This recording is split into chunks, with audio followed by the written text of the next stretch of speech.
শীতের মধ্যে কোথাও বেড়াতে যাওয়া যেমন আনন্দের তেমন কষ্টে। কোথাও গেলে একদম কাপড় চোপড় ভর্তি নিয়ে যেতে হয়, এগুলা ক্যারি করতেই সবচেয়ে বেশি কষ্ট হয়ে যায়। কিন্তু পানি ধরতে কষ্ট হয়, নিজের ঘরে মনে হয় যে সে কষ্টটা হয় না। আমি যেখানে কোথাও গেলে মানে ওখানকার পানিগুলো ছুতেও আমার ভয় লাগে, এই আর কি। আসসালামু আলাইকুম, কেমন আছেন সবাই? আলহামদুলিল্লাহ ভালো আছি। সানজির ব্লগ থেকে সানজির মামা বলছিলাম। চলে যাচ্ছি শীতের মধ্যে বেড়াতে নিজের বাড়িতে। তো অলরেডি রেডি হয়ে আমরা একটা সিনজিতে করে উঠে পড়ছি। আর এখন শীতের সময় কোথাও গেলে জিনিসপত্র শীতের পোশাক নিতেই ব্যাগ পুড়ে যায়। তো আমার অবস্থা হলো তাই, একদম 2টা ব্যাগ নিয়ে নিয়েছি, মা মেয়ে দুজন। চিন্তা করে গেছি সপ্তাহখানিক থাকবো, জানি না কয়দিন থাকি। তো রওনা তো দিয়েই দিলাম, এই সেই রাস্তা দিয়ে চলে যাচ্ছে সিনজিতে করে। যে যাচ্ছি আর মনের মধ্যে একটা আনন্দ কাজ করতেছে যে অনেক প্রায় 2 বছর পর আমি আমাদের বাড়িতে যাচ্ছি। আসলে কি, যখন যাই না তখন মন খারাপ থাকে, যখন যাই আর তখন ভালো লাগে না, কি একটা অভ্যাস। উঠে পড়লাম বাসের মধ্যে। তো এই বাসটা এখন ছেড়ে দিবে, তার আগে কেমন জানি খারাপ লাগতেছে, কারণ অনেক বছর হয়ে গেছে বাসে উঠি না। বাসে যে একটা গন্ধ সেটা সহ্য করতে পারি না। চলে গেলাম নিজের বাড়িতে, নিজের ভাইয়ের বাসায়।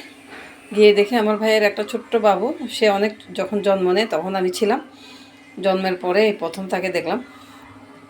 ও এত দুষ্টু, আমাদেরকে দেখে সে দুষ্টামি করতেছে, আমার মোবাইলটা ধরার জন্য দৌড়াদৌড়ি করতেছে, আমার সাথে কিছুক্ষণ বল খেলে। আর ওর এই দুষ্টুমিগুলো অনেক ভালো লাগতেছে। চিনুক আর না চিনুক, সে আমাকে একদম ফুপি ফুপি করে ডাকতেছে, এমনভাবে ডাকতেছে যে সে আমাকে অনেক দিন থেকে চিনে। তো এই তো বল খেলতেছে। আর আমার মেয়ে ওর গাড়ি নিয়ে খুবই ব্যস্ত, ও সাইকেল চালাতে পারে না, এই প্রথম বসছে। আর সাইকেলটা একটু ওর থেকে অনেক বড়, অনেক ট্রাই করতেছে গাড়িটা চালানোর জন্য, পারতেছে না। আর আমার ভাতিজা আমার সাথে খেলা নিয়ে ব্যস্ত, ও বল খেলবে, আমাকে খালি বলতেছে খেলো আপুপি আমার সাথে খেলো। তো বাসায় গিয়ে আবার আপুকে এসে তার বোনকে আদর করতেছে, আমার মেয়েকে এসে জড়িয়ে ধরতেছে। মানে ওর কাছে খুবই আনন্দ লাগতেছে, আর আমার মেয়েরও ভালো লাগতেছে। তো উঠে গেল দুজনে একটা সাইকেলে। তো আমার মেয়ে সাইকেল চালাচ্ছে আর ও পিছনে ধরে আছে, এত কিউট কিউট লাগতেছে, খুবই ভালো লাগে আসলে বাচ্চাদের এই দুষ্টামোগুলো। আমি যাওয়ার পর ওর সাথে যেদিন যাই সেদিন সারা মানে যতক্ষণ ছিলাম যাক না ততক্ষণ ওর সাথে খেলাধুলা করি।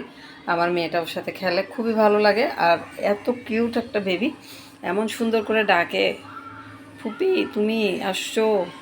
তো সুন্দর একটা গান গাচ্ছে, বরিশাল্লা গান, আর গাচ্ছে আর গাড়ি চালাচ্ছে।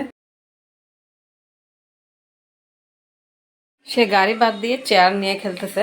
তো এখন আমরা যখন শুতে আসছি, সে আমার মেয়ের গায়ের উপর উঠে আছে, সানবির গায়ের উপর। আর সানবির থেকে এত ভালো লাগতেছে, কারণ সে বাসার মধ্যে সবসময় একা একা থাকে। তো সে তার ছোটো ভাইকে পেয়ে অনেক খুশি। তো বাবুটাও আমার মেয়ের গায়ের উপর শুয়ে আছে, আপু আপু করতেছে।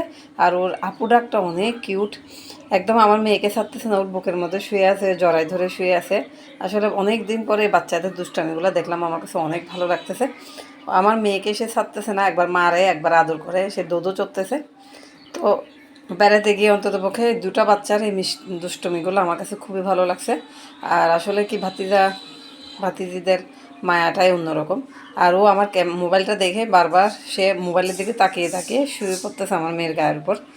তো আজকের ভিডিওটা এ পর্যন্ত, কেমন লাগলো জানাবেন। আল্লাহ হাফেজ।